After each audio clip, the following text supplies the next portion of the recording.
Why a push-to-far empath is more dangerous than any narcissist realizes. What if I told you that the most dangerous person in any room isn't the one making the most noise but the silent observer in the corner, the one who's reached their breaking point? Stick with me, because what Carl Jung uncovered about human psychology will completely shift the way you understand empaths. Jung believed that every human being holds both light and shadow within, and this duality is especially intense in the often misunderstood empath.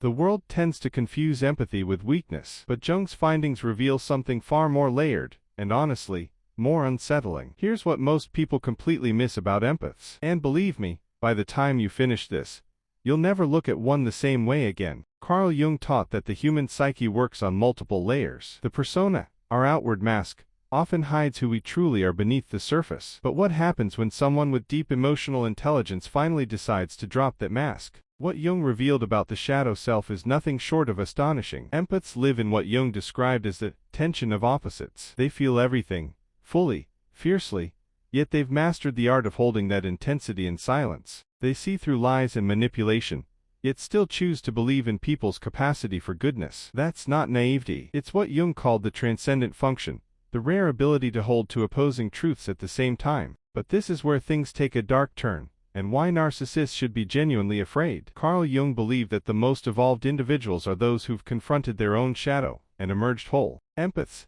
after enduring repeated betrayal and emotional manipulation, are often thrust into that transformation much earlier, and far more intensely, than others. They don't just recognize the light. They've walked through the darkness because they were pushed there. The narcissist sees the empath as mere softness, and that's where they make their biggest mistake. They assume they're dealing with someone fragile, someone easy to control. But what Jung discovered is this: those who lead with empathy often have the strongest psychological core. Why? Because they had to build it, just to survive. Now listen closely, because this is where everything shifts. According to Carl Jung's theory of individuation, every human being must one day confront their true, authentic self. For most, that journey is slow, if it happens at all. But for empaths who've been betrayed, that process speeds up drastically. The pain doesn't break them, it awakens them. It becomes fuel for what Jung described as a psychological rebirth. And here's the part almost everyone overlooks, but Jung understood completely. Emotional sensitivity isn't a flaw,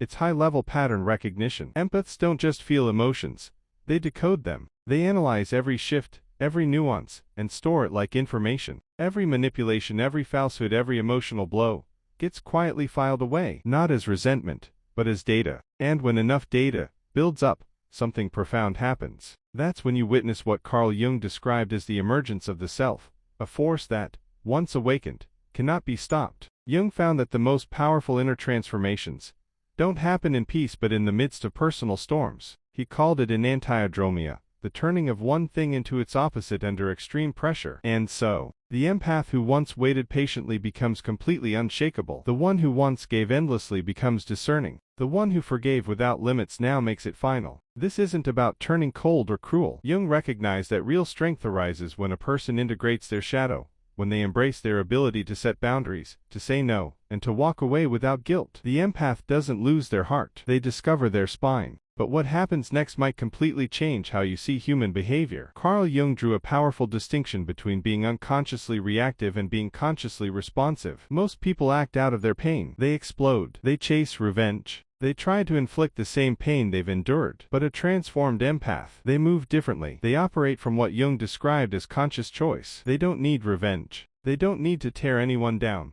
because they've already won the most important battle of all, the battle within. Jung believed that the greatest victory isn't found in defeating others, it's found in mastering the parts of yourself that could have pulled you into darkness. And this is the moment the narcissist realizes they've made a devastating mistake. Carl Jung observed that manipulators depend on one thing: predictable reactions. They need you to chase, to justify, to keep fighting for the connection. But when an empath reaches what Jung called psychological autonomy, everything changes. They become untouchable, immune to manipulation, because they stop playing the game altogether. Jung discovered that the most powerful position in any relationship dynamic is detachment rooted in awareness, not withdrawal rooted in fear. The awakened empath doesn't pull away because they're wounded. They step back because they finally understand. And what unfolds next will completely redefine your idea of true power. According to Carl Jung's research on psychological types, empaths lead with what he called feeling function dominance. But don't confuse this with emotional fragility.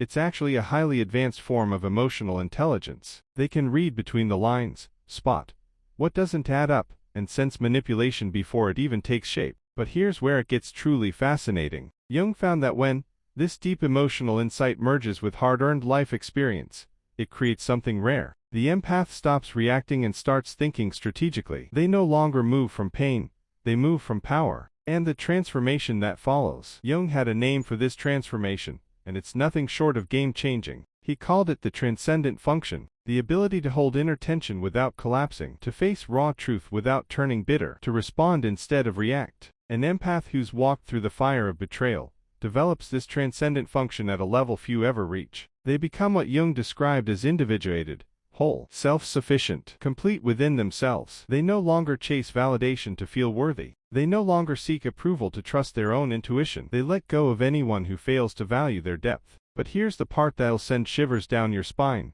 According to Carl Jung, Carl Jung identified a powerful phenomenon called psychological mirroring. Empaths instinctively reflect back what others project onto them. But when an empath has been betrayed one too many times, something inside them changes. Now let me ask you again. What if the most dangerous person in the room isn't the loud one demanding attention, but the quiet one in the corner, who's finally had enough? Stay with me, because what Jung uncovered about human nature will forever change the way you view empaths. He said that every person carries within them both light and shadow, and no one embodies this inner duality more intensely than the misunderstood empath. Most people mistake empathy for fragility, but Jung's work revealed something far more complex and, honestly, unsettling. Here's what so many get wrong about empaths, and once you see it clearly, you'll never underestimate them again. Carl Jung believed the human psyche functions on many layers. At the surface is the persona, the mask we show the world, but beneath it lies something much deeper, much more real. So what happens when someone with extraordinary emotional intelligence finally chooses to take that mask off? What Jung discovered about the shadow self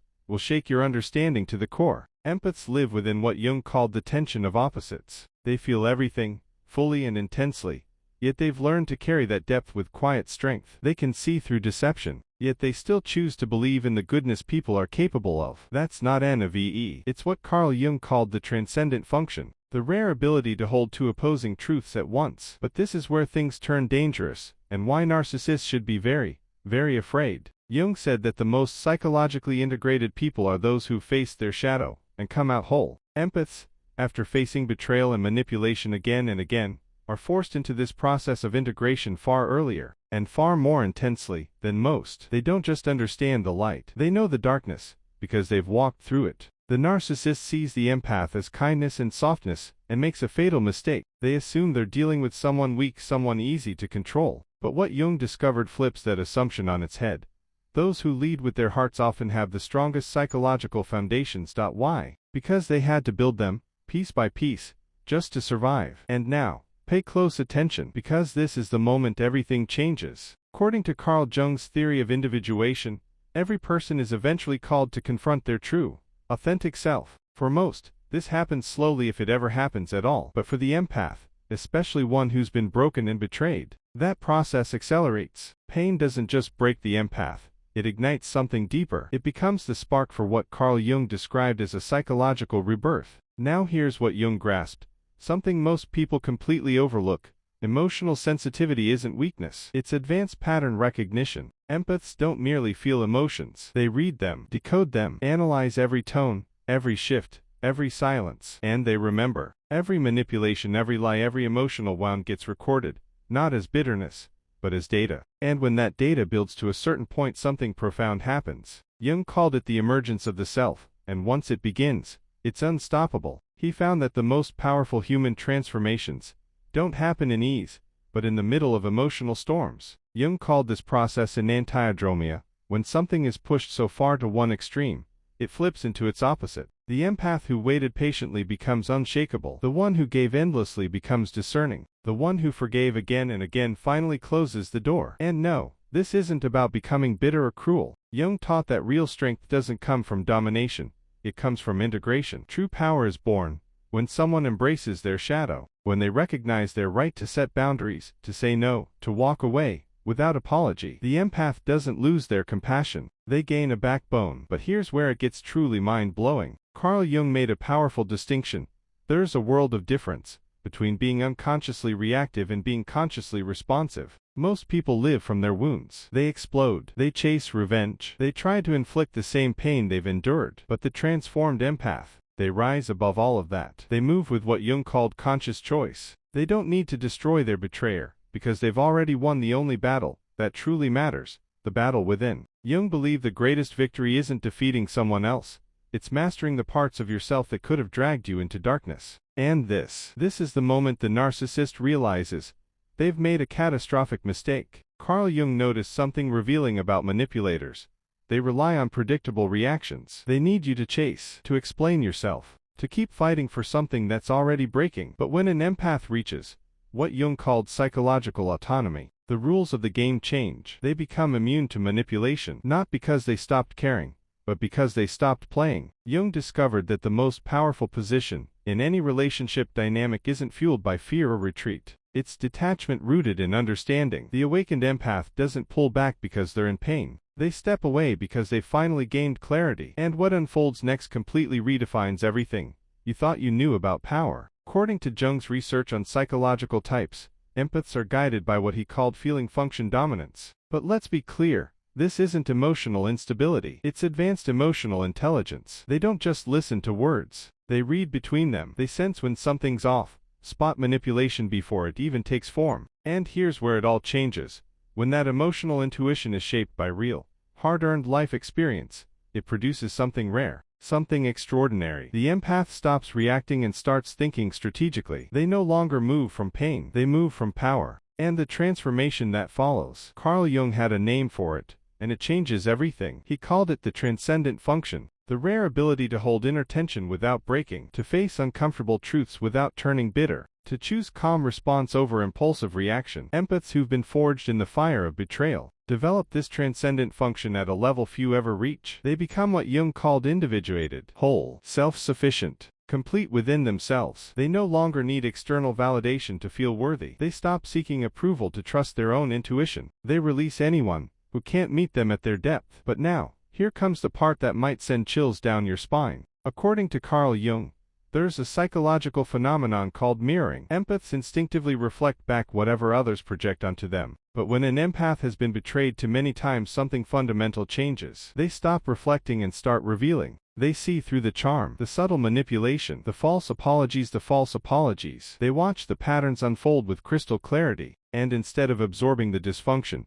they begin to reflect it back, not with anger, not with vengeance, but with truth. And truth, as Jung discovered, is the most devastating weapon against deception. What happens next is something Jung called the return of the repressed, and it changes everything. Jung understood that when someone suppresses their authentic power for too long, it doesn't stay buried. It resurfaces, not as chaos but as razor-sharp clarity. The empath who spent years accommodating, understanding, waiting suddenly becomes unshakable. They don't argue, they decide. They don't explain, they act. They don't try to fix what's broken. They remove themselves from the equation. This isn't cold. This isn't cruel. It's what Jung called individuation in action. And here's where the psychology gets deeply fascinating.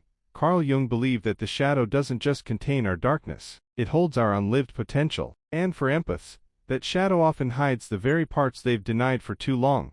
Their ability to set boundaries, their power to say no, their right to walk away. Betrayal forces the empath to confront their shadow, to reclaim the parts of themselves they once buried to keep the peace. Jung found that this integration doesn't make a person colder, it makes them wiser. They don't stop caring, they just become far more intentional about where that care is placed. They realize their empathy is not a free offering, it's sacred, and it's no longer given away without thought. What emerges is what Jung called the individuated self. And once that self awakens, it is unstoppable. Jung believed that the most dangerous individuals aren't the ones acting blindly from pain, but the ones who have transformed their pain into insight. The awakened empath is the living embodiment of that truth. They've been to the depths of human cruelty, and they didn't break. They evolved. They understand manipulation, because they've endured it. They can spot gaslighting, because they've escaped it. They recognize emotional vampires, because they've been drained by them. This isn't bitterness. This isn't fear. It's what Jung called hard-earned discernment. And this is the moment where everything changes for good. Because according to Carl Jung's theory of psychological development, there comes a moment in a person's inner journey when they stop seeking completion from the outside and become whole within themselves. For the betrayed empath, That moment is nothing short of a personal revolution. It's freedom. It's fire. They no longer try to prove their worth. They stop justifying their boundaries. They no longer apologize for having needs. They arrive at what Jung called psychological sovereignty, total ownership of their inner world. And then comes the final transformation, what Jung called the return to self. And it is breathtaking. Carl Jung discovered that true strength isn't the absence of sensitivity. It's sensitivity that has been refined by wisdom. The fully awakened empath lives this paradox every day. They still feel deeply, but now, they love with discernment. They understand others fully, but engage with caution. They forgive completely, but forget never. Jung said that the most integrated human beings are those who can hold both their light and their shadow in full, conscious awareness. The transformed empath has mastered that balance. They've learned to be gentle with those who deserve it, and unshakably firm with those who require it. They've embraced what Jung called the art of appropriate response. And now, the final truth, the piece that makes the awakened empath absolutely untouchable. According to Carl Jung, the highest level of psychological development is reached when a person no longer looks to others for completion. The awakened empath arrives at this state, not through cutting themselves off from the world, but by fully integrating with it, on their own terms. They don't become whole by withdrawing.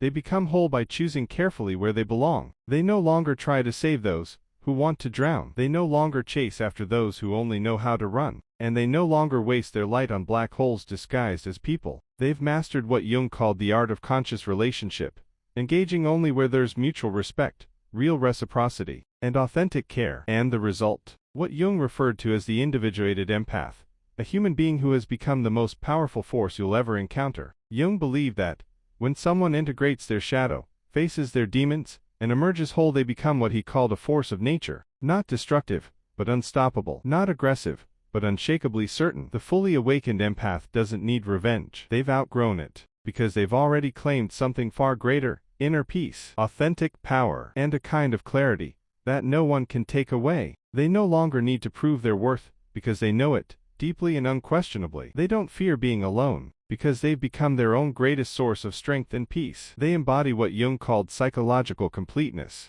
Individuals who have turned their deepest wounds into their greatest sources of wisdom and resilience. They are dangerous, not because they attack but because they can no longer be manipulated, controlled, or broken. And that, according to Jung's life's work, is the single most terrifying reality a narcissist can ever face. Someone who has finally learned to love themselves as fiercely as they once loved everyone else. The empath's evolution, from wounded to whole, isn't just a personal breakthrough. It's what Jung referred to as the hero's journey of the psyche. They descend into darkness, face their shadows, reclaim their power and rise, not just healed, but transformed. Because Jung understood one timeless truth, suffering, when consciously faced and fully processed, becomes the raw material of wisdom. The empath who's walked through fire doesn't just survive. They become the light, a guiding force, for others still trapped in their own darkness. They are living proof of one of Jung's most profound insights, that within every wound lies the seed of transcendence, and within every betrayal is an invitation to become more authentic, more powerful, and more whole than ever before. This is the psychology of the awakened empath. And once you truly understand it, you'll never again underestimate the quiet strength of someone who has turned pain into power, wounds into wisdom, and suffering into strength. Thank you for joining me on this deep exploration. If this message spoke to you, please consider subscribing and share this video with someone who might need to hear it.